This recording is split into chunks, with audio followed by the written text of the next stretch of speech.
నేర్చుకుందాం. దైవ గ్రంథంలో నుండి సమూయేలు 2వ గ్రంథం 7వ అధ్యాయం 16వ వచనాన్ని ఆరంభానికి మనం చదువుకుంటున్నాం. సమూయేలు 2వ గ్రంథం 7వ అధ్యాయం 16వ వచనం. నీ మట్టుకు నీ సంతానమును నీ రాజ్యమును నిత్యము స్థిరమగును, నీ సింహాసనము నిత్యము స్థిరపరచబడును అనేను. తలలో ఉంచుదాం, ప్రార్థన చేద్దాం. దయగలిగిన మా ప్రియ ప్రభువా, మహోన్నతుడానికి స్తోత్రములు. ఏ భాగ్యనగర్లో మీరు సాక్ష్యాన్ని ప్రారంభించి కొనసాగిస్తూ నీ వాక్యాన్ని, నీ నామాన్ని ఇచ్చి పోషిస్తున్నారో ఈ స్థానిక ప్రియులను బట్టి కృతజ్ఞతాస్తుతులు చెల్లిస్తూ ఉన్నాం. భక్తి కలిగిన నాయకులను మీరు ఇచ్చారు. సంఘములో మీరు మహిమపరచబడుతూ ఉన్నారు. ప్రియ ప్రభువా, స్తోత్రాలు చెల్లిస్తూ ఉన్నాం. ఈ 3 రోజులు ప్రత్యేకంగా ఏర్పాటు చేయబడిన వాక్య కూడికలను బట్టి స్తోత్రాలు. మీరిచ్చిన మంచి ప్రారంభాన్ని బట్టి స్తుతిస్తున్నాం. నీ వాక్యాన్ని విని నిన్ను ప్రేమిస్తూ నీ మహిమ కొరకై జీవించే జీవితాలు మాకు అనుగ్రహించండి. మేము చదువుకున్న వాక్య భాగం మా జీవితాల్లో ఆశీర్వదించండి. మా మధ్య నీ ప్రియ కుమారుని హెచ్చించండి. నీ వాక్యమును ఘనపరుచుకోండి. కేవలం విని విడిచిపెట్టకుండా వాక్య ప్రకారం జీవించి నిన్ను మహిమపరిచే కృప దయచేయండి. మమ్మను నీ చేతులకు అప్పగించుకొని యేసుక్రీస్తు ప్రభు శ్రేష్టమైన నామములో ప్రార్థన చేయుచూ ఉన్నాము తండ్రి. క్రీస్తునందు ప్రియమైన సోదరి సోదరులారా, మన రక్షకుడును ప్రభువును అయిన యేసుక్రీస్తు నామంలో అందరికీ ప్రేమ వందనాలండి.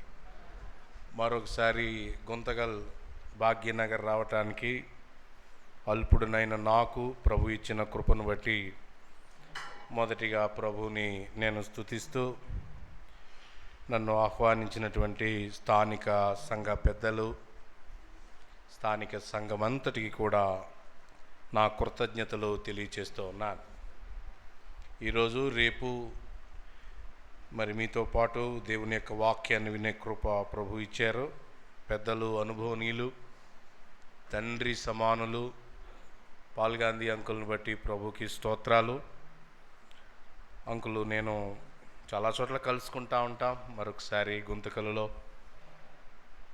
కలిసి పరిచర్య చేయటానికి, వర్తమానం నేను నేర్చుకోవడానికి ఈ మంచి అవకాశాన్ని బట్టి నేను ఎంతో సంతోషిస్తూ ఉన్నాను.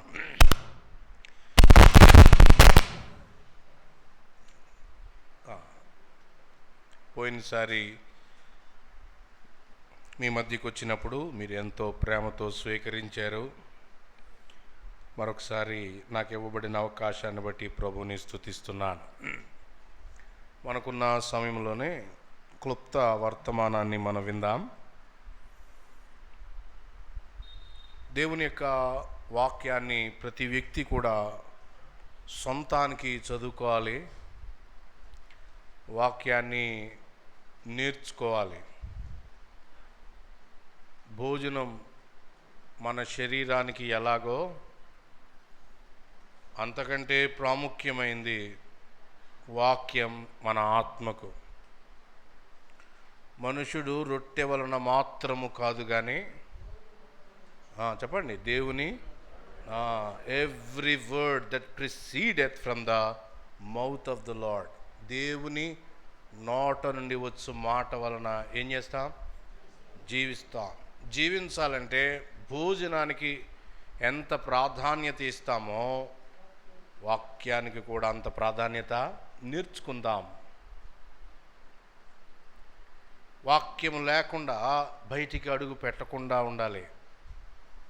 వాక్యం చదువుకున్నాకే, అర్థం చేసుకున్నాకే మన పని పాటలు. ఈ దైవ గ్రంథం తెలుగులో దేవుని మహాప్రణాళికలో తర్జుమా చేయబడి మనకివ్వబడింది.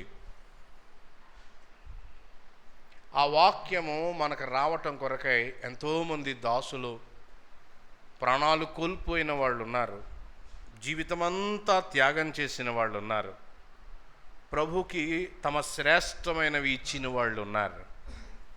ఈనాడు గ్రంథము మన చేతిలోనికి వచ్చింది. ప్రతి ఉదయాన్న, ప్రతి సాయంత్రం ఆలయాల్లో జరిగే ప్రతి కూడికలో దైవ గ్రంథాన్ని మనం ధ్యానం చేస్తాం.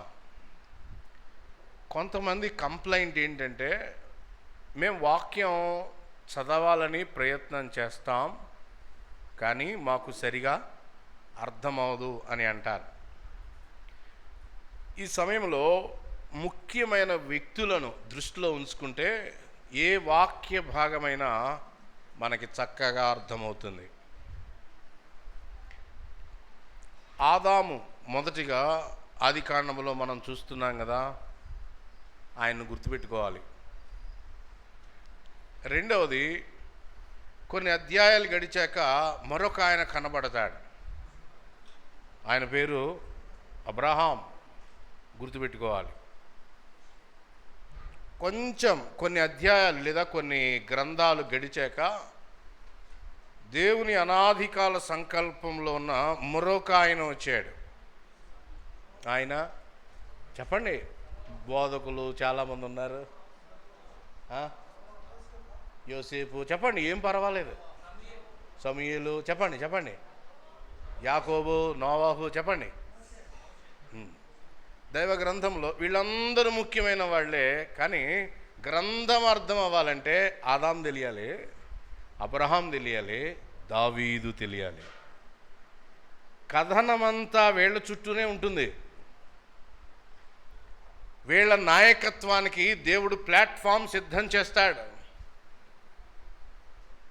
దావీదు తర్వాత చాలా ప్రముఖమైన నాయకులు ఉన్నారు.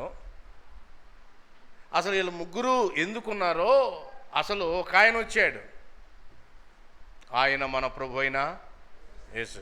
అంటే ఆదామును మినహాయించండి, అబ్రాహాం ఎందుకున్నాడు? ఎవరి కొరకు? ప్రభు అయిన యేసుక్రీస్తు. దావీదు ఎవరి కొరకు? ప్రభు అయిన యేసుక్రీస్తు కొరకు. ఈ బంగారు తాడు లైను, ఈ వెండి, ఈ అనుసంధానించే తీగ బైబిల్లో ఉంటుంది. ఇది మనం అర్థం చేసుకోవాలి. మన ప్రభువైన యేసుక్రీస్తు దైవ గ్రంథానికి కేంద్రం. బైబిల్ ఎవరి గురించి చెప్తుంది? అనేక మంది గురించి చెప్తుంది, కానీ ప్రధానమైన ఫోకస్ మన ప్రభువైన యేసుక్రీస్తే. ఇంకా క్రొత్త నిబంధన అంతా సంఘము మన ప్రభు కేంద్రంగా కూడుకోవడాన్ని మనం చూస్తాం. పరలోకములో కూడా సింహాసన మధ్యమునున్నవాడు ఎవరు? అక్కడున్న పదం చెప్పండి. ఎవరో అంటున్నారు గొర్రె పిల్ల. సింహాసన మధ్యన ఉన్నవాళ్ళు ఎవరు? ఆ గొర్రె పిల్ల ప్రభువైన యేసు. ఆది కాండం మొదలుకొని ప్రకటన గ్రంథం వరకు ఒకే ఒక అసమానమైన వ్యక్తి యొక్క గాథ మన ప్రభువైన యేసు. గ్రంథం చదివేటప్పుడు ఆయన్ని గనక మీరు అలా పక్కన పెట్టి తొలగించి చదివితే అంత మెస్అప్ అయిపోతుంది, ఏమి మనము గ్రహించలేం. అలా చదివిన వాళ్ళు ఏమన్నారంటే, మాకెందుకండి యూదుల కథ అన్నారు. యూదుల కథ ఎందుకు? ఎవరి కోసం చదవాలి మనం? ప్రభు గురించి. చాలా కీలకమైనవి. క్రీస్తు ప్రభు గనక లేకపోతే అవి నిరుపయోగం, వ్యర్థం, మనకు అర్థం కావు. ఆది కాండాన్ని చూడండి, అన్నింటికీ ఆరంభం మానవ జాతి ఆరంభం. పాపము యొక్క ఆరంభం కూడా ఆది కాండంలోనే ప్రభు రాయించి పెట్టాడు. ఆదికాండం. మానవ జీవితం ప్రారంభం మాత్రమే కాదు, మానవ పతనం కూడా ప్రారంభం. ఎక్కడ? ఆదికాండంలోనే 3వ అధ్యాయం. ఆదామా నీవు ఎక్కడా? అధ్యాయంలో ప్రశ్నలు ఉన్నాయండి. అదొక మంచి ధ్యానం. పడిపోయిన మానవ జాతి కొరకై బైబిల్ అంతటిలో యేసుక్రీస్తు మొట్టమొదటిగా ప్రవచన రీతిగా చెప్పబడ్డాడు. 3:15 కదా. ఆయన ఏ సంతానం? ఏ సంతానం? బైబిల్ అంతా ఆయన గురించే. మరలా ఇదే సత్యాన్ని రీట్రేట్ చేస్తూ ఉన్నాం. క్రీస్తు ప్రభు కనబడుతూ ఉన్నాడు. ఆయన స్త్రీ సంతానం. ఇప్పుడు స్త్రీ సంతానంగా ఆయన రావాలంటే నోవహు జలప్రళయం తర్వాత వాళ్ళు విస్తరించారు, చెదిరిపోయారు కదా. చెదిరిపోయిన వారిలో ఆయన ఒక వ్యక్తిని ఎంచుకున్నాడు. కల్దీయ మహిమ చూస్తున్నవాడు, మెసొపొతేమియా మహిమను చూస్తున్నవాడు, కల్దీయ భాష ఎరిగినవాడు, ఆ కల్దీయ వైభవాన్ని ఎరిగినవాడు ఒకరోజు నిర్ణయం చేసుకున్నాడు. ఈ కల్దీయ వైభవం కంటే, మెసొపొతేమియా వైభవం కంటే మహిమగల దేవుని వైభవాన్ని చూసి ఆ రోజున ఒక ఆయన ప్రత్యేకించబడ్డాడు. ఎవరైనా? ఇంకా మిగతా మీరు ఎన్ని చెప్పినా కానీ ఆ ముందున్నవన్నీ ఎవరి కోసం చెప్పబడుతున్నాయి? అబ్రహాము అనే వ్యక్తి ఎలా వచ్చాడో చెప్పడానికి రాయబడ్డాయి అవన్నీ. వింటున్నారా? ఇక్కడే ఉన్నారా? మధ్యాహ్నం ఫస్ట్ ప్రసంగం అంటే చాలా కష్టమైన ప్రసంగం. ఎవరిని నిద్రపోకుండా చూసుకోవాలి. ప్రసంగికుడు కూడా నిద్రపోకూడదు. అబ్రహామును ఆయన ఎంచుకున్నాడు, ఆయన పిలుచుకున్నాడు. అబ్రహాము, ఇస్సాకు, యాకోబు వాళ్ళ కథ మీరు చూడండి. వాళ్ళలో ఎన్నో బలహీనతలు. ఆ బలహీనతలు ఏవి రక్షకుడు రాకుండా ఆపజాలలేకపోయాయి. గ్రంథాన్ని చదివితే నాకు అర్థమైన, నా చిన్న అనుభవంలో నాకు అర్థమైంది ఏంటంటే, మానవ బలహీనతల మధ్య దేవుడు తన సంకల్పాన్ని ఏ సమెత్తు కూడా తగ్గకుండా నెరవేర్చుకోగలడు. అందుకే నాకు ఇష్టమైన పదం దేవుడు సార్వభౌముడు. The sovereign God. పరిస్థితులు చూసి బెదిరిపోయేది మనం, మనుషులను చూసి అడిలిపోయేది మనం, అననుకూలతలు చూసి కంగారు పడేది మనం. భూమి అంతటి పైన అసలు రక్షకుడు రావడానికి అనుకూలతలే లేని సమయంలో ఆయన ప్రణాళిక ఎలా ఎగ్జిక్యూట్ చేస్తున్నాడో మీరు గమనించండి. ఆయన సార్వభౌముడు. కరువు వచ్చింది, వాళ్ళందరూ యోసేపు దగ్గరికి పోయారు. యోసేపు దగ్గరికి వెళ్ళినప్పుడు ఎంతమంది వాళ్ళంతా? ఎవరో చెప్తున్నారు, ఎంతమంది? ఎందుకు వచ్చిన గొడవ మనకి, ఆయన్ని 2 నిమిషాలు ఆగితే చెప్పేస్తాడు అని ఒక ఒప్పందంలో మీరు అందరూ ఉన్నట్టు అనిపిస్తుంది. నేనే చెప్పేస్తాను, ఎందుకంటే అన్న సమయం నేను దొంగిలించకూడదు. 70 మంది వెళ్ళారు.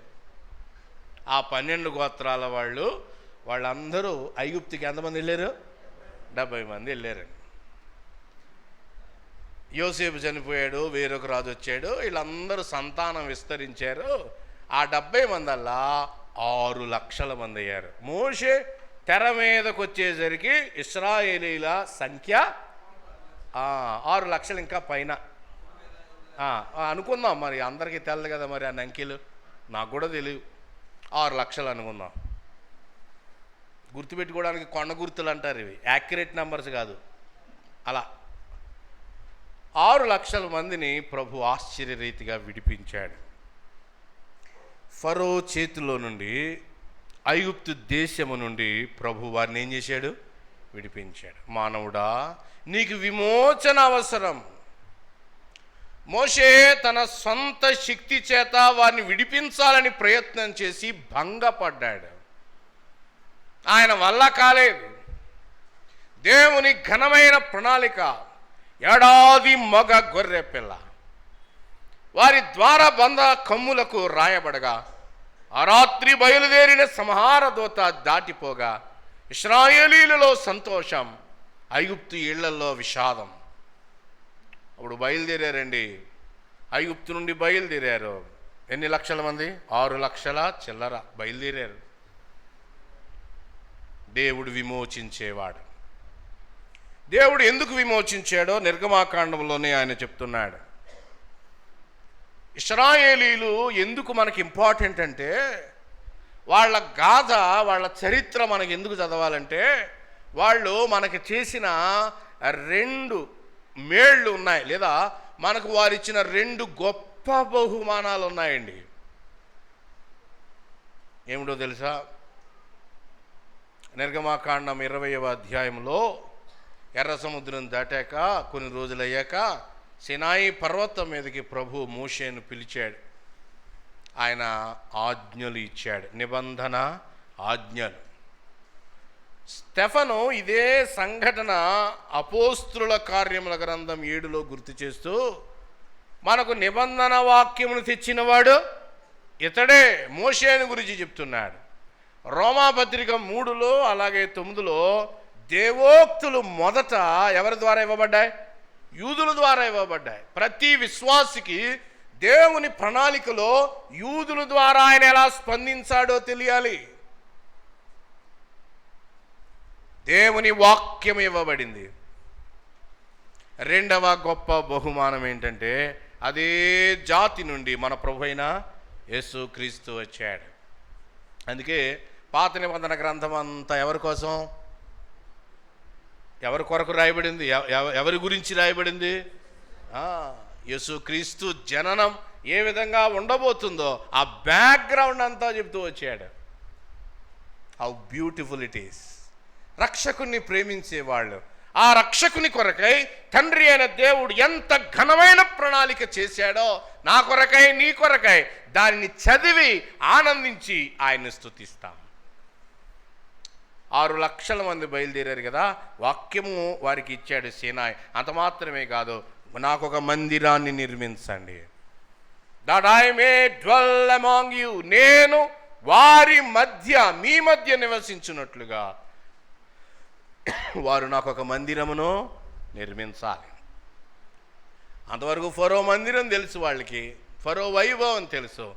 ఇశ్రాయేలు పరిశుద్ధ దేవుని యొక్క మహిమా ఘనత ఎలాంటిదో అరణ్యములో వారు చూస్తూ వచ్చారు. ఆ దేవుడు ఎలాంటి వాడు? ఐగుప్తు దేవతలను చూశారు, ఈసారి ఇశ్రాయేలు పరిశుద్ధ దేవుణ్ణి వాళ్ళు చూస్తున్నారు. మందిరాన్ని నిర్మించారు, ఆరాధించడం ప్రారంభించారు. వారి ఆరాధన పద్ధతి చెప్పాడు. నిర్గమ దాటిన తర్వాత లేవియా కాండం, విమోచించబడిన వాళ్ళు ఏ విధంగా ఆరాధించాలో లేవియా కాండంలో చెప్తున్నాడు. వారికి సివిల్ లా కూడా అక్కడే ఇచ్చాడు. తర్వాత సంఖ్యాకాండం. ఎందుకు వచ్చిందో ఆ పేరు అని ఆలోచిస్తే, నిజానికి ఎబ్రీ భాషలో రాయబడిన పుస్తకాలు గనుక ఆ పుస్తకాలకి పేర్లు ఆ పుస్తకం యొక్క మొదటి భాగంలో ఏదో ఒక పేరుతోటి పిలిచేవాళ్ళు. అరణ్యకాండ అని పిలవాలి.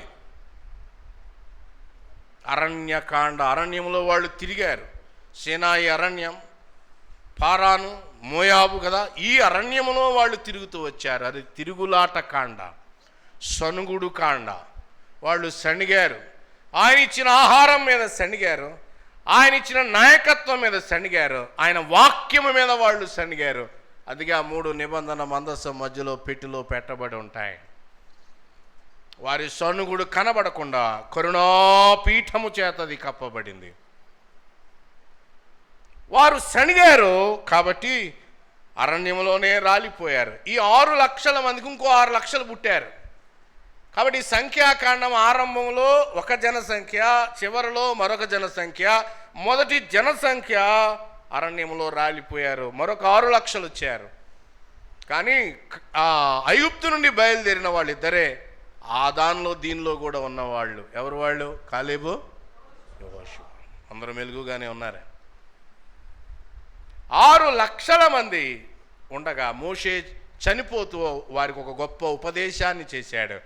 సినాయి పర్వతం దగ్గర వచ్చిన ఆ ఉపదేశమే వృద్ధాప్యంలో మరొకసారి చెప్తున్నాడు కాబట్టి దాన్ని రెండవ ఉపదేశము అన్నారు. ఉపదేశము ఒకటే, చెప్పడం మాత్రం 2 సార్లు, కాబట్టి అది ద్వితీయ ఉపదేశ కాండం. బైబిల్ ఎంత రమ్యమైనదో అర్థమవుతుందో. వారికి కొత్త నాయకుడు అవసరమయ్యాడు. యొర్దాను దాటించాలి. కనాను దేశం, అబ్రాహాము, ఇస్సాకు, యాకోబులు ఎక్కడ మొదట కాపురం ఉన్నారో, దేవుడు వారికి ఏ దేశాన్ని ఇచ్చాడో యెహోషువ జాగ్రత్తగా అబ్రహాము పిల్లల్ని తీసుకుని అక్కడ అప్పచెప్పాలి. 31 మంది రాజులు, 7 జాతులు, వారితో పోరాటం. యెహోషువ గ్రంథంలో స్వాధీనం, మొదట నాయకుడిగా స్థిరపరచబడ్డాడు, పోరాటాలు జరిగించాడు, పాలి భాగాలు పంచాడు. చుట్టూ కనానీయులు, మధ్యలో దేవుని పిల్లలు. దేవుని పిల్లలు పరిశుద్ధంగా జీవించాలి, ఆ తండ్రికి తగినట్టుగా జీవించాలి. కానీ న్యాయాధిపతుల కాలానికి వచ్చేసరికి ఏమైందంటే, ఈ పరిశుద్ధంగా జీవించాల్సిన ఇశ్రాయేలీలు ఆ చుట్టూ ఉన్న కనానీయుల కంటే హీనముగా తయారయ్యారు. అదే న్యాయాధిపతుల గ్రంథం. న్యాయాధిపతుల గ్రంథం రక్తపాత గ్రంథం. ప్రజలు చెడిపోయారు, నాయకులు కూడా ఆరంభ న్యాయాధిపతులు శూరులు, చివరి న్యాయాధిపతులు చాలా విచారకరంగా ముగించారు. ఒక సంఘటన, ఎఫ్రాయిము మన్యము నుండి ఒకడు వెళ్తున్నాడు. వాడు తన ఉపపత్ని కొరకై వెళ్తున్నాడు, తీసుకొస్తున్నాడు.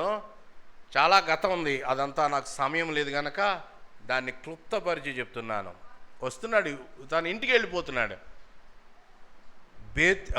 ఈ బెన్యామీను ప్రాంతం, ఆ కుర్రాళ్ళు ఉన్నటువంటి ఒక ఏరియాకు వచ్చాడు. ప్రియులరా, బహు విచారకరమైంది. ఇశ్రాయేలీలు విమోచించబడ్డారు. ఈ రకంగా వాళ్ళు చేస్తారని అసలు ఊహించడానికి సాధ్యం కాదు. ఉదయం వరకు ఆమె పట్ల వాళ్ళు అవమానకరంగా ప్రవర్తించారు. ఆమె తలుపు అలా పట్టుకోబోయి అక్కడే కూలిపడినట్లుగా ఉండగా ఇశ్రాయేలీలు హృదయం లేని వాళ్ళు అయిపోయారు. ఆ ఎఫ్రాయిమీడు ఉదయమైంది, రాత్రంతా ఆ క్రందనలు వింటూనే ఉన్నాడు, ఏమి పట్టనట్టు లోపల ఉన్నాడు. తలుపు తీశాడు, బయటకు వచ్చాడు. ఆమె చేయి చాపి అలా పడిపోయింది. ఏమి హృదయం రా, వీళ్ళ విమోచించబడింది. వీరి కొరక దేవుడు అనేక మందిని పంపించి కార్యాలు చేసింది. వాడు అంటాడు, లే మనం వెళ్ళిపోదాం. ఎలా లేస్తుంది?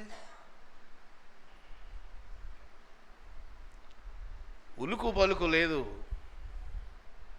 అతడే ఆమెను వాహనం మీద ఎక్కించి ఇంటికి వెళ్ళిపోయాడు.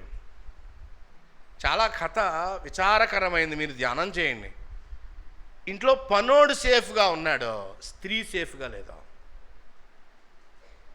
గాడిద పనివాడికి ఉన్న విలువ కూడా అక్కడ ఆమెకు లేదు. న్యాయాధిపతుల గ్రంథములో హీనాతీనమైనటువంటిది. కారణం ఏంటో తెలుసా? న్యాయాధిపతులు ఏలిన దినములలో రాజు లేడు, గ్రంథము లేదు, వాక్యము లేదు. ఏ జాతి ప్రజల మధ్య ఏ తరములో వాక్యము ఉండదో అది హీనమైన స్థితికి వెళ్ళిపోతుంది. పైపెచ్చు ఇంటికి వెళ్ళిపోయాక ఆమెను 12 ముక్కలు చేశాడు, 12 గోత్రాలకు పంపించాడు. నాకు న్యాయం చేయండి అంటున్నాడు ఈడు. వీడికి అందుబాటులో ఉన్న న్యాయాన్ని వీడు చేయలేడు. న్యాయాధిపతుల ఏలిన కాలం. ఆ కాలంలో రూతమ్మ ఒక అద్భుతమైన దైవ సాధనం. దేవునికి ఒక పద్ధతి ఉంది. ఆయన ప్రజలు గనక మాట వినకపోతే ఆయన అన్యులను తీసుకుని వచ్చి ధన్యులుగా చేసి వారి ద్వారా ఆయన తన కార్యాన్ని జరిగించుకుంటాడు. He is the sovereign. ఆయన సార్వభౌముడు.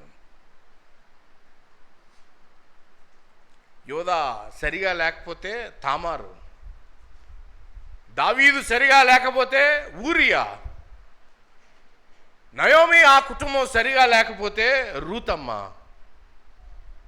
మత్తయి సువార్త 1వ అధ్యాయంలో ఆ లిస్టులో ఆ స్త్రీలను మనం చూస్తున్నప్పుడు, తర్వాత ఊరియాను చూస్తున్నప్పుడు ఉన్న అంశం ఏంటంటే, మత్తయి ఇశ్రాయేలీయుల మీద నేరారోపణ చేస్తున్నాడు.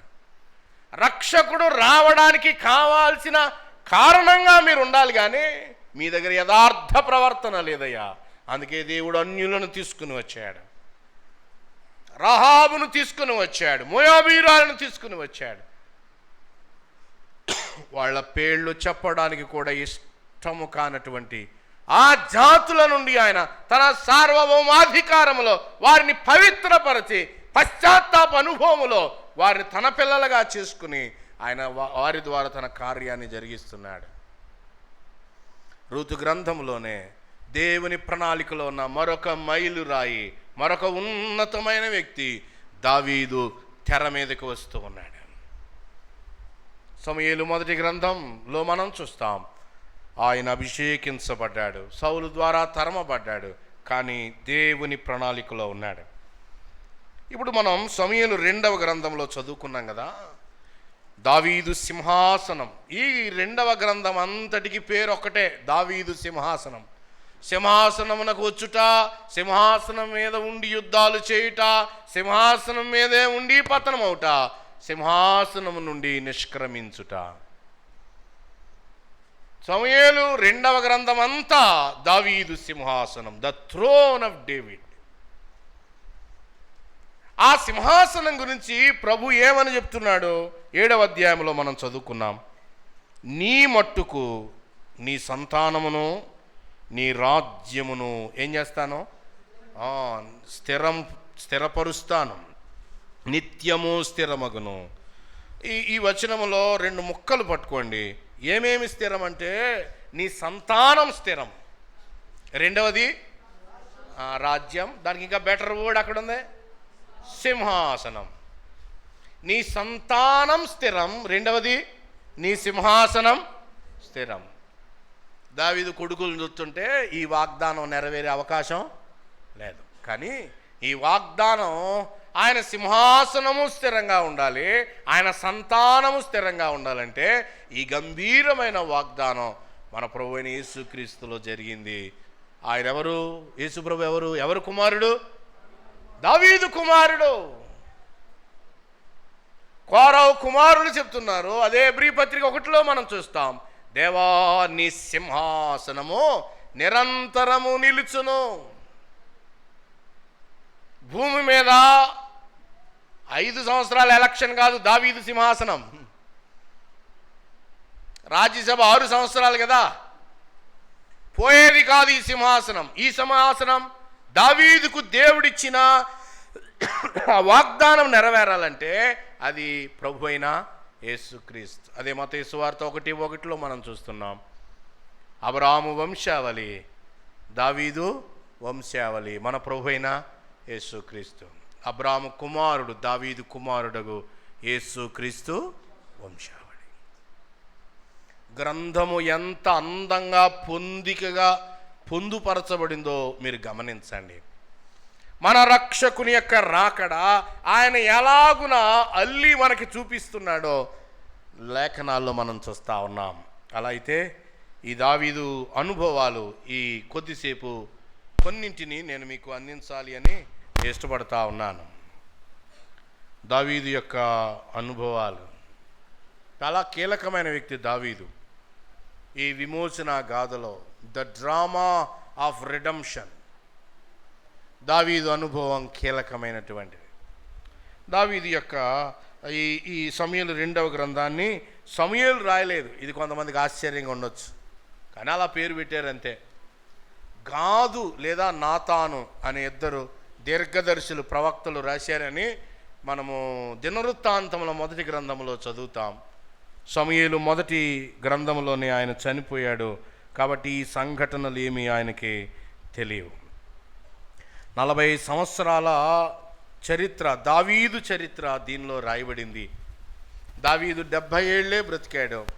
30 ఏళ్ళు ప్రభు వాగ్దానం చేసిన ఆ సింహాసనం దాని కొరకై అనేకమైన అనుభవాల గుండా వెళ్ళాల్సి వచ్చింది. దావీదు వేచి ఉన్నాడు, తొందరపడలేదు. కారణం ఏంటంటే దావీదు దేవుని సార్వభౌమాధికారాన్ని ఎరిగినటువంటి వాడు. ఈ సమయంలో మొదటిగా 2వ అధ్యాయంలోనికి రండి. అన్నా ఇది చాలా భయపెడుతుందన్న, చెయ్యి కదపనివ్వట్లేదు. 2వ అధ్యాయం 4వ వచనం. 2వ అధ్యాయం 4వ వచనం. అంతటా యోధావారు అక్కడికి వచ్చి యోధావారి మీద రాజుగా దావీదునకు పట్టాభిషేకము చేసిరి. ఇది రాజు పట్టాభిషేకం. ఈ వచనాన్ని బట్టి రాజు యొక్క సింహాసనం మనం ఎలాగున ఎస్టాబ్లిష్ చేయబడిందో మనం చూస్తున్నాం. 5వ అధ్యాయంలోనికి రండి. మరొకసారి ఇక్కడ కూడా దావీదు పట్టాభిషేకం చేయబడ్డాడు. 5వ అధ్యాయం 3వ వచనం ఆఖరి నుంచి చదువుతున్నాను. దావీదు ఎబ్రోను సన్నిధిలో ఎబ్రోనులో యెహోవా సన్నిధిని వారితో నిబంధన చేసేది కనుక ఇశ్రాయేలు వారి మీద రాజుగుటకు వారు దావీదునకు, ఇందాక యోధా వారి మీద, ఇక్కడ యెరూషలేము లేదా ఇశ్రాయేలు 12 మిగతా 10 గోత్రాల మీద. మొదటిది నిజానికి అది చెప్పాలి, సమయం లేదు. సమూయేలు మొదటి గ్రంథం 16-13లో మనం చూస్తాం. అది ఇంట బాలుడుగా ఉంటుండగా సమూయేలు ఇంటికి వెళ్ళి అతని అన్నదమ్ములందరూ తల్లిదండ్రులు చూస్తూ ఉంటుండగా దావీదు అభిషేకించబడ్డాడు. దావీదు యొక్క అభిషేకం, యోధావారి మీద ఆయన అభిషేకం. నిజానికి సౌలు కుటుంబానికి, దావీదు కుటుంబానికి తరతరాల యుద్ధం జరిగిందండి. నిత్య యుద్ధంలా జరుగుతూ ఉంటుండగా యోధావారు ఇశ్రాయేలీలు వాళ్ళు విడిపోయారు. రెహబాము వచ్చాక అఫీషియల్గా విడిపోయారు అంతే. ఈ విభజన ముందు నుండే ఉంది, వాళ్ళు విడిపోయారు. అయితే ప్రియులారా వినండి, సౌలు చనిపోయాక దావీదు దగ్గరికి వచ్చారు. సౌలు చనిపోయాక అబ్నేరు ఇష్బోషెతు అనే సౌలు కుమారుణ్ణి చేయడానికి ప్రయత్నం చేశాడు, కానీ అది ఎక్కువ కాలం సాగలేదు. ఇప్పుడు దావీదు సింహాసనం. ప్రియులారా వినండి, దావీదు సింహాసనం గురించి ఎందుకు చదువుతున్నామంటే దావీదు సింహాసనం తాత్కాలికం, కొన్ని రోజులే, హార్డ్లీ 40 years, 40 ఏళ్లే. తర్వాత సొలొమోను ఇంకొక 40 ఏళ్లే. తర్వాత రెహబాము, తర్వాత రాజ్యం విడిపోయింది. కానీ మన ప్రభువైన యేసు క్రీస్తు సింహాసనం తరతరాలు. దావీదు అభిషేకించబడ్డాడు అని చెప్తాం, కానీ మన ప్రభువైన యేసు క్రీస్తు పేరే అభిషిక్తుడు. He himself is anointed. ఆయన అభిషిక్తుడు. క్రీస్తు, క్రిస్తోస్ అది గ్రీకు, మెస్సియా అనగా హీబ్రూ, ఆయన అభిషేకించబడినవాడు. దావీదు కేవలం రాజ్యం కొరకై అభిషేకించబడ్డాడని చెప్పబడింది. మన సార్వభౌముడైన యేసు క్రీస్తు ప్రభు ఆయన 3 పనుల కొరకై అభిషేకించబడ్డాడు. యేసు అనే వ్యక్తి క్రీస్తు ఎలా అయ్యాడు? హెబ్రీ పత్రికలో 3 మాటలు మీరు చూడండి. యేసు క్రీస్తు యొక్క దివ్య సౌందర్యాన్ని గ్రంథకర్త వివరిస్తూ హెబ్రీలకు రాయబడిన పత్రిక 1వ అధ్యాయం 1వ వచనం చూడండి. పూర్వకాలమందు నానా సమయములలోనూ నానా విధములుగాను ప్రవక్తల ద్వారానే మాట గుర్తుపెట్టుకోండి. 2వ వచనములో ఈ దినములంతమందు ఎవరి ద్వారా? ప్రభువైన యేసు క్రీస్తు ప్రవక్త, గాడ్స్ స్పోక్స్ పర్సన్, తండ్రిని ఎరిగిన వాడు, తండ్రితో సమానుడైన వాడు ప్రవక్తగా మన కొరకై దిగి వచ్చాడు. మీరు ఆయన మాట వినవలెను. మోషే చెప్తున్నాడు ద్వితీయోపదేశ కాండంలో, దేవుడు నా వంటి ప్రవక్తను మీ మధ్య పుట్టిస్తాడు, కాబట్టి మీరు ఆయన మాట. మన ప్రభువైన యేసు క్రీస్తు ఆయన ప్రవక్త. తండ్రి ఎలా ఉన్నాడో ఆయన బయలుపరిచినటువంటి వాడు. ఆ రాజ్యం ఎలాంటిదో బయలుపరిచినటువంటి వాడు. తెలుగు బైబిల్లో దేవుని రాజ్యం మీ మధ్యనే ఉంది అని చెప్పబడింది, అని తర్జుమా చేయబడింది. కానీ ఒక వేదాంతి ఆయన ఏం చెప్పాడంటే, మీ మధ్యన ఉన్నది అని లేదు బ్రదరు, నా మొహాన్ని మీరు చూడండి, నా ముఖమును మీరు చూడండి. His kingdom is on my face. Yesu Kristu తండ్రిని బయలుపరిచిన ప్రవక్త, తండ్రి రాజ్యాన్ని బయలుపరిచినటువంటి వాడు. హెబ్రీ పత్రికలో ఉన్నాం కదా, 2వది చూడండి. చాలా విషయాలు మనం చెప్పవచ్చు, కానీ మన ప్రభువుని మనం దృష్టించడం కొరకై 3 మాటలు నేర్చుకుంటున్నాం. 1వ అధ్యాయం 1-2 వచనాల్లో ఆయన ప్రవక్త, 3-4 వచనాల్లో మీరు చూడండి. పాపముల విషయములో శుద్ధీకరణము, పాపాల విషయంలో శుద్ధీకరణ చేసేవాడు ఎవరు? యాజకుడు. ప్రభువైన యేసు క్రీస్తు ప్రధాన యాజకుడు, క్రిస్తోస్ మసియా, ఆయన మాత్రమే. ఇక 3వది చెప్పాడు, 7-8 వచనాలు చూడండి. క్రింది భాగంలో చెప్పాడు, దేవా నీ సింహాసనము నిరంతరం. ఆనాడు దావీదు రాజ్యం కింద లేము, కానీ ఈనాడు ఒక ప్రభుత్వం కిందకి వచ్చాం, ఒక రాజ్యం క్రిందకి వచ్చాం. క్రీస్తు నా రాజు, క్రీస్తు నా ప్రధాన యాజకుడు, క్రీస్తు నా ప్రవక్త. పాపం అంటే చెప్పినవాడు ఆయనే, దేవుని ఉగ్రత ఏంటో చెప్పినవాడు ఆయనే. చెప్పి వదిలేలేదు, తన్ను తానే మన కొరకై అర్పణగా బలిగా అర్పించుకున్నాడు. ప్రభువైన యేసు తాను అప్పగింపబడిన రాత్రి ఒక రొట్టెను ఎత్తుకొని, ఆ రొట్టెను ఎవరు విరిచారు? ఆయనే విరిచాడు. రోమీలు కొట్టారు, పిలాతు అప్పచెప్పాడు, ఏ రోజు కలిసాడు, ఇవన్నీ ఉన్నాయి. కానీ అన్నిటికంటే ముఖ్యంగా తన్ను తానే అర్పణగా బలిగా దేవునికి, ఒక రాజ్య స్థాపన కొరకై, దావీదు సింహాసనం మీద నిరంతరము నిలవటం కొరకై, నిన్ను నన్ను ఆ రాజ్యంలోనికి కన్సాలిడేట్ చేయడం కొరకై, ఇశ్రాయేలీలతో సహపౌరులం అవ్వటం కొరకై. రాజేంద్ర ప్రసాద్ అంటున్నాడు, అన్నా పై రూమ్లో మధ్య గోడ పడగొట్టేశాం. ఇశ్రాయేలీలకి మనకేముంది? మిమ్మల్ని ప్రశ్న అడుగుతానండి, నిద్ర అవట్లేదు కానీ అడగాలనిపించింది. వాళ్ళ మధ్య గోడ కట్టింది ఎవరు? అయ్యా,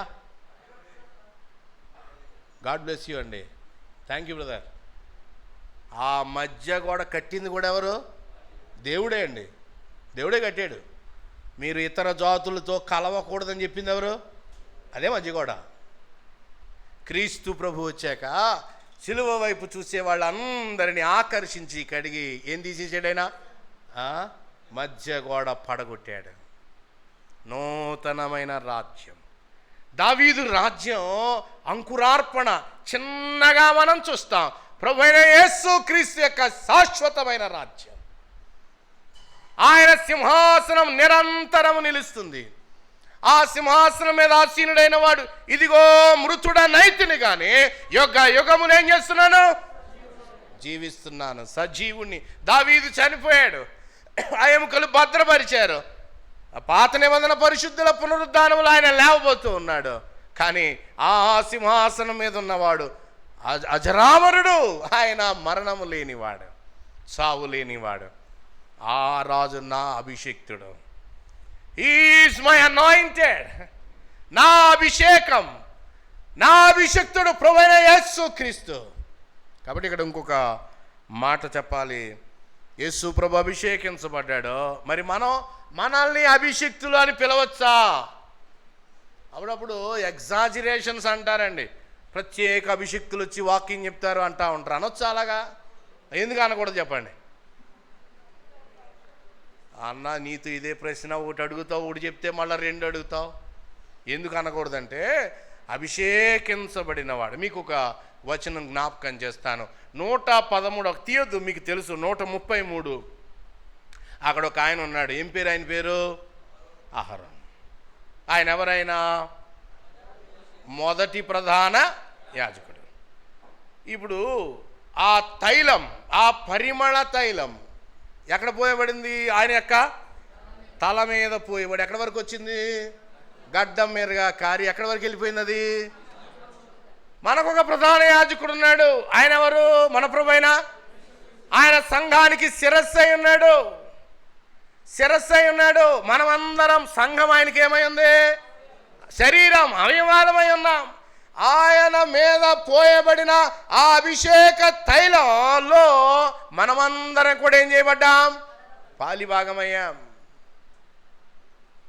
కాబట్టి విడిగా అవయవాల మీద అభిషేకం అనేది యేసు ప్రభుతో ఉన్నందుకు నీవు ఆయనతో ఐక్యపరచబడ్డావు. అభిషిక్తులు ఆయనకి ఎవడికో 9, 10 వరాలు ఉన్నాయంట. ఇంక ఇష్టం వచ్చినట్టు రాస్తున్నారు వీళ్ళు. ప్రజలను తప్పుదో పట్టిస్తున్నారు. మనమెవరం విడిగా అభిషేకించబడిన వాళ్ళం కాము. దేవుని ఆత్మ చేత క్రీస్తు ప్రభు అభిషేకించబడగా అదే అభిషేకం సంఘము మీదకి రాగా పెంతెకోస్తు దినమున పరిశుద్ధాత్మ చేత నింపబడిన సంఘం. కల్వరి శిలువ ఒకేసారి ఎలాగో పరిశుద్ధాత్మ బాప్తిస్మం కూడా ఒక్కసారి, ఒక్కొక్కడికి ఒక్కొక్కలా ఉండదు. సంఘము ఈ సత్యాన్ని గట్టిగా పట్టుకొని కొనసాగించాలి అని దేవుని వాక్యములో మనం నేర్పించబడుతూ ఉన్నాం. ఆయన సింహాసనం, మనం క్రీస్తుతో కూడా కూర్చుండబెట్టబడతాం అనే భాగాలు కూడా మనం చూస్తూ ఉన్నాం. దావీదు యొక్క అభిషేకం, ఇంకా చాలా విషయాలు ఉన్నాయి. నేను మరొకటి చెప్పి నేను ముగిస్తాను. తర్వాత విషయాలు తర్వాత వర్తమానంలో మనం విందాం. ఇక రెండవది ఆయన అభిషేకం 3 సార్లు అభిషేకం కదా. 1 ఇంటి వారి ఎదుట, 2 యూదావారి మీద, 3వది ఇశ్రాయేలు వారి మీద. ఇశ్రాయేలు పెద్దలు వచ్చారయ్యా, ఇష్బోషెతు అనుకున్నాను చచ్చిపోయాడయ్యా, నీవు తప్ప మరొక నాయకుడు మాకు.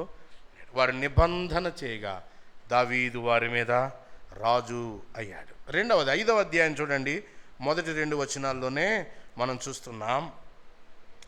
మొదటి 2 వచనాలు, ఇశ్రాయేలు వారు సకల గోత్రముల వారు, ఇదే మనం చదివిందే. 12 గోత్రాలను దావీదు ఐక్యం చేయుట, కన్సోలిడేషన్ ఆఫ్ ద కింగ్డమ్. విడివిడిగా ఉన్న రాజ్య భాగాలని ఒక్క సింహాసనము కిందకి తెచ్చుట, రాజ్య సమీకరణ అని చెప్పబడింది. ప్రియులరా, అతడు హెబ్రోనులో ఉన్నాడు, కానీ ఒకానొక రోజున హెబ్రోను నుండి యెరూషలేము కేంద్రంగా ఈ రాజ్యము స్థాపించబడబోతా ఉంది. దానికి నాంది దావీదు జీవితం ద్వారా మనం చూస్తున్నాం. రాజ్యము భద్రపరచబడుట, ముక్కలుగా ఉన్నది దావీదు ద్వారా ఐక్యమగుట. అభిషేకం ఎక్కడైతే ఉందో ఆ 133వ కీర్తనలో చెప్పాడు, అభిషేకం ఉన్న చోట ఏమున్నది? ఐక్యత. సహోదరులు ఐక్యత కలిగి నివసించుట ఎంత మేలు, ఎంత మనోహరం. ఎలాంటిదట అది? 2 పోలికలు చెప్పాడు. పరిమళ తైలం, రెండవది హెర్మోను మంచు. చక్కటి కీర్తన మన వాళ్ళు పాడుతూ ఉన్నారు. గంభీరమైనటువంటి కీర్తన. మొక్కలుగా ఉన్న వాటిని ఐక్యపరిచిన దావీదు. సంఘము యేసు ప్రభును చూస్తూ ఉన్నంత వరకు కూడా ఐక్యంగా సాగుతుంది. కుటుంబాలు యేసు క్రీస్తుని దృష్టించినంత వరకు ఐక్యంగా సాగుతాయి. ఎక్కడైతే ఆ సింహాసనం మీద నుండి దృష్టి తొలగిపోయిందో ప్రజలు విడిపోతారు, మొక్కలుగా చేయబడతారు. ఇక 3వది దావీదు జీవితంలో, 1 అభిషేకం, సింహాసనం, 2వది మొక్కలుగా ఉన్న రాజ్యాన్ని ఐక్యపరచుట. 3వది మనం చూస్తాం. చూడండి, దావీదు హృదయంలో ఒక ఆశ. భక్తులు ఏమని చెప్తారంటే, వాళ్ళమ్మ చిన్నప్పటి నుంచి చెప్తుందంట, రే బాబు, మనం దేవుని పిల్లలం, కానీ మన మధ్య మందసము లేదు. మనం దేవుని పిల్లలం, కానీ ఏమి లేదు, మందసం లేదు. ఉగ్గుపాలతో నేర్పిస్తుందట. చరిత్రకారులు చెప్తూ ఉన్నారు. మొదటి నుండి దావీదు యొక్క హృదయం అంతా మందసం మీదే ఉంది. అయితే ప్రియులరా, 6వ అధ్యాయంలోనికి రండి. 6వ అధ్యాయంలో మందసం ఓబెదెదోము ఇంటిలో ఉంది అని చెప్తున్నాడు కదా. యెహోదా ఎన్నో వచనం? 6వ అధ్యాయంలో 11వ వచనం చదవండి. యెహోవా మందసం 3 నెలలు ఎక్కడుంది? దానికంటే ముందు మొదటి ఆ భాగంలో మనం చూస్తాం, అబీనాదాబు కదా, అక్కడి నుంచి పట్టుకొస్తున్నారు కొత్త బండి. మందసము అనగా దేవుని సన్నిధి. మందసము అనగా దేవుని. ఆనాడు మందసం క్రొత్త నిబంధనలో ఆయన సన్నిధికి అది పోలిక. అరణ్యంలో ఇశ్రాయేలీలు మోషేకి ఆయన వాగ్దానం చేశాడు, నా సన్నిధి నీకు తోడుగా. ఏంటిది సన్నిధి అంటే? మేఘస్తంభం, అగ్నిస్తంభం. ఆ మందసము మీద నిలవబడగా ఆయన సన్నిధి. మీరు సంఖ్యాకాండం చదివితే ఆ ప్రత్యక్ష గుడారం ఎటువైపున ఎవరు ఉండాలో అవన్నీ చెప్తూ ఆరంభంలో అన్నాడు, నేను నా సన్నిధి, నా మేఘము ద్వారా అన్యజనులకు భయాన్ని పుట్టిస్తాను. ఆయన సన్నిధి ఉండగా అన్యులేమీ చేయలేకపోయారు. ఆయన సన్నిధి ఉండగా ప్రజలు దీవించబడ్డారు. అలాంటి మందసం ఓప్ని ఫినెహాసుల వల్ల పోగొట్టబడింది. మందసం అంటే వారికి తెలియదు. మందసం అంటే అది ఒక మ్యాజిక్ యంత్రం అనుకున్నారు. బతుకులు ఎలా ఉన్నా కానీ మందసం ఉంటే చాలు విజయాన్ని సాధించేస్తామని వెళ్ళారు. ఫీల్డ్లోనికి తీసుకుని వెళ్ళారు. ప్రియులారా వినండి, ఓప్ని చనిపోయాడు, ఫినెహాస్ చనిపోయాడు. ఆ వార్త విన్న ఏలీ చనిపోయాడు. ఆ మాట విన్న ఆయన కోడలు కూడా చనిపోయింది. ఫినెహాసు భార్య చనిపోయింది. ఆ రోజున ఆ తల్లి వాడికి ఒక పేరు పెట్టింది దుఃఖముతో. ఏమంది? ప్రభావము ఇశ్రాయేలీయులలో నుండి వెళ్ళిపోయింది. ఆ తల్లి ఫోకస్ అంతా నా భర్త చచ్చిపోయాడే అని అనటం లేదు, నా బంధువులు చనిపోయారే, నేను చనిపోబోతున్నానే, నా మామ చనిపోయాడని అనవటం లేదు. ఇశ్రాయేలీయుల తల్లులు అమోఘమండి. వాళ్ళు ఫోకస్ అంతా దేవుని కోర్ ప్రణాళిక మీద ఉంటుంది. బ్లెస్సెడ్ మదర్స్ అండి. భర్త చనిపోయాడు, ఇవేమి ఏడుపు లేదు ఆమెకి. కనే పొద్దు వచ్చింది, ఆమె కృంగింది, బిడ్డను కన్నది. ఆ దుఃఖములో ఆమె దృష్టి ఈ కాబోదు. ప్రభావం ఏమైంది? కాబోదు అనగా బరువు అని అర్థం. ఆ మందసం లేకపోతే, ఆ సన్నిధి లేకపోతే మేము ఒట్టి వాళ్ళమే, తేలిపోయే వాళ్ళమే. ఆ సన్నిధి, ఆ ప్రభు ఉన్నాడు కాబట్టి మేము బ్రతుకుతున్నాం. మా యుద్ధాలు ఆయనే చేశాడు, మమ్మల్ని కాపాడుతున్నవాడు, పోషిస్తున్నవాడు ఆయనే. లేకపోతే ఈ కాబోదు, మేము తేలిపోయేవాళ్ళం. దావీదు యొక్క ఆశ మందసాన్ని తిరిగి తేవాలి. ఫిలిస్తీన్లు ఉంచుకోలేకపోయారు. అబీనాదాబు ఇంటి నుండి కొత్త బండి కట్టాడు. దావీదుకు తెలుసు అది ఎలా రావాలో, కానీ కొత్త పద్ధతి ఉపయోగించాడు. కొత్త బండి. ఎడ్లు ఏం జరేయట? అప్పుడప్పుడు మన సంఘాల్లో కూడా ఎడ్లు ఏమవుతుంటాయి? కాలు జారుతూ ఉంటాయి. మందసం ఒరిగిపోతూ ఉంటుంది. మనం ఎన్ని చేస్తామో ప్రియ సహోదరి సహోదరులారా, ఆయన సన్నిధిని నిలుపుకోవాలి. యెహెజ్కేలు గ్రంథంలో ఆయన కోపగించి మళ్ళా వెళ్ళిపోయాడు. ఆయనే వెళ్ళిపోయాడు. ఆయన సన్నిధిని ఆయన తీసివేశాడు. దావీదు ఆశ బాగుంది, మంచి పని, కానీ పద్ధతి మంచిది కాదు. మనం కూడా సేవ మంచిదే, కానీ సేవ చేసే పద్ధతి కూడా దేవుని క్రమములోనే.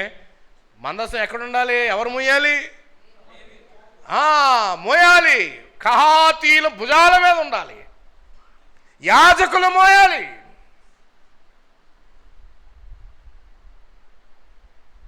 బండి మోస్తుంది. సేవా విధానాలు మారిపోతూ ఉన్నాయి, దైవ క్రమాలు మారిపోతున్నాయి. దేవుడు ఏం చెప్పాడో అది అలాగే చేయాలి, అలాగే చేయాలి, అదే చేయాలి, అప్పుడే చేయాలి. నేను ఎలా పాడతానన్నా, నేను ఎలా వాక్యం చెప్తానన్నా, నేను ఎలా సేవకుడిని అవుతాను, నేను ఎలా సేవ చేస్తాను, అవన్నీ మానవ క్రమాలు. ప్రియ సహోదరీ సహోదరులారా, ఆయన సన్నిధిని మన మధ్య ఆయన వాగ్దానం చేయగా కాపాడుకోవాలి. ఆయనకు బాధ కలిగించకూడదు. ఎడ్లు కాలు జారాయి కదా, బక్సింగర్ మూమెంట్ ఎలాగనో పాడైందో రాస్తూ మణిగారు, ఏదో మణి ఆయన పేరు, ఆయన రాసిన పుస్తకం ఎడ్లు కాలు జారాయి. అక్కడే కాదు, ఇక్కడ కూడా జారాయి. ఇక్కడంటే గుంతకలు కాదండి, ఎడ్లు కాలు జారాయి. కంప్రమైజింగ్ పీపుల్, సర్దుబాట్లు కలిగిన వాళ్ళు. తల్లులారా,